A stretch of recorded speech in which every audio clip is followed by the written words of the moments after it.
testifying, doing those kinds of things on behalf of the Main District. Another category, organization law, is what I would call this.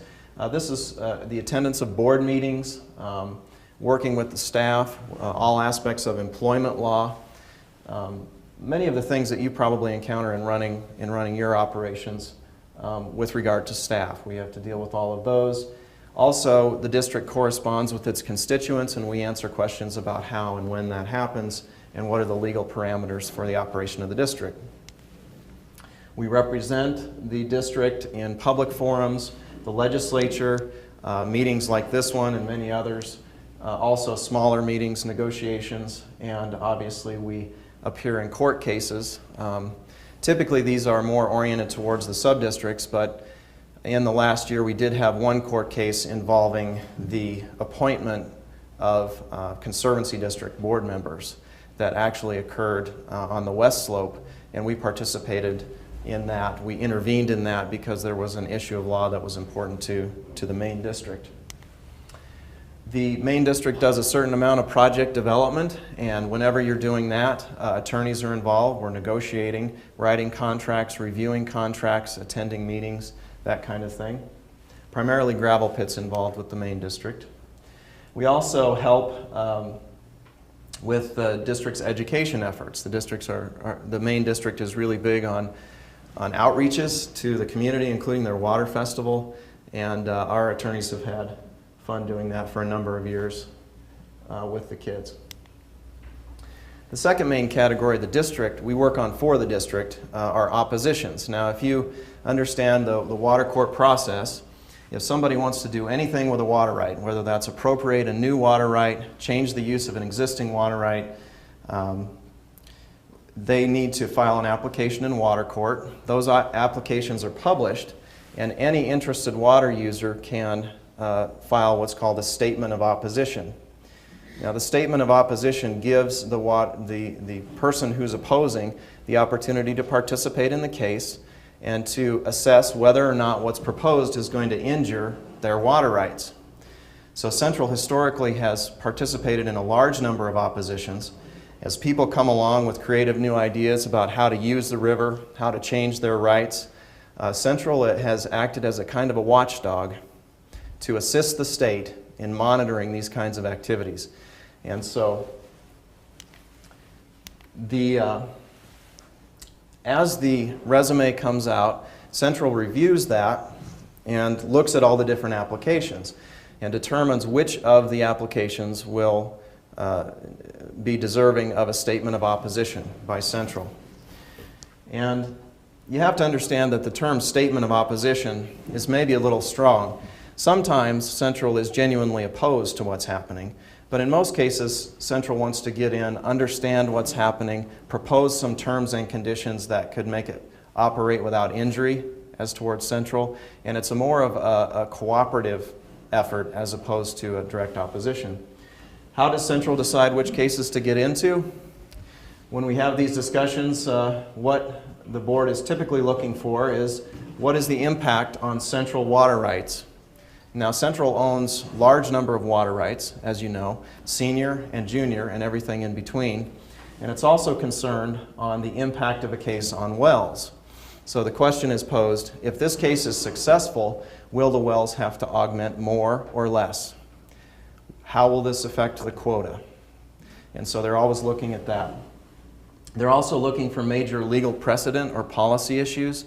The way the law works, if an issue is decided in one case, it's very likely that that issue will be decided the same way in future cases. So it's important to watch for those big issues and to be involved in those kind of decisions. The other thing that I've observed with the board is that they're interested in the fairness and equal application of the law. What's good for the goose is good for the gander. And so as a regional entity, the board is always looking to ensure that everybody on the river plays by the same rules. Right now there are 105 pending statements of opposition. We work on all of those for the board.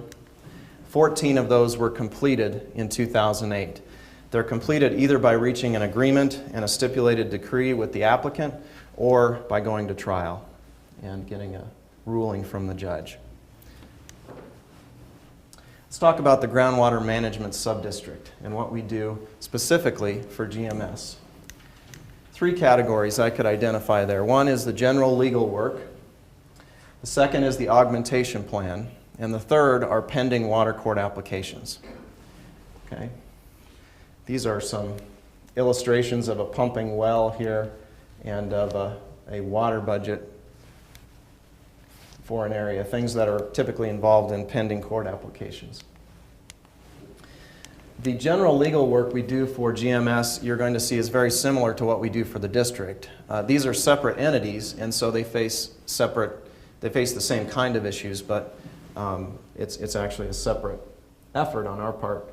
Again, the GMS imposes a mill levy and assessment, has the same issues with board member appointment and legislation, has the same organization law type questions.